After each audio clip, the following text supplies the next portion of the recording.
Ố nèបងប្អូនសត្វត្រីមិនតិចដែរលើពូខែបងធ្វើមុខនេះវាអត់ទៅចូលទេនេះបងប្អូនសណ្ដែងអូងាប់តើសួស្ដីបងប្អូនទាំងគ្នាមានបងប្អូនខ្លះគាត់ខមមិនថាលងហ្នឹងគេធ្វើរបៀបម៉េចចឹងបងប្អូនខ្លះគាត់នៅទីក្រុងនៅអីគាត់អត់ដឹងពីរបៀបធ្វើលងពិតប្រកបមែនគាត់សួរ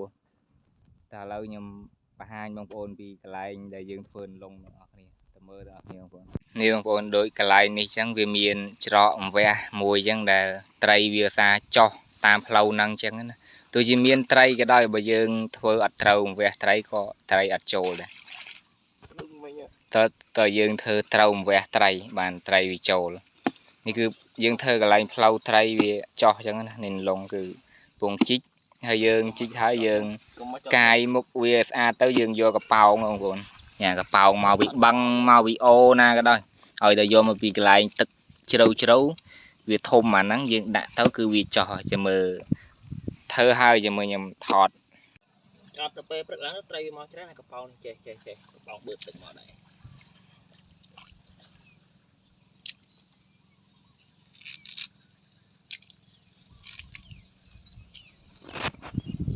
នេះបងប្អូនពេលធ្វើហើយយើងដាក់កផ្លោកដាក់អីហើយកប៉ោងហ្នឹងស្មៅអើយតែយកមកពី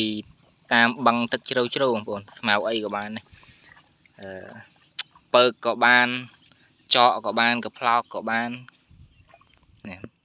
យើងដាក់កផ្លោកហើយចាំមើលថាព្រឹកឡើងចូលអត់តើបងប្អូនសាមអញប្រាប់ពីរបៀបធ្វើលងចាំមើលថ្ងៃនេះមកមើលថាមានត្រីចូលអត់អូនេះបងប្អូនសត្វត្រីមិនតិចដែរលើពូខែបងធ្វើមុខនេះវាអត់ទៅចូលទេនេះបងប្អូនសណ្ដែងអូ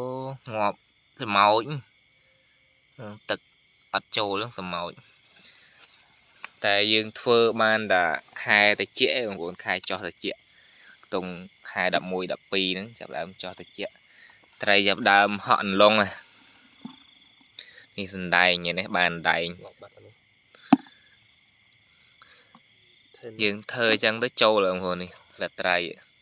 ក៏មកខមមិនលេងសើចណាត្រីទិញមកពីផ្សារអីណា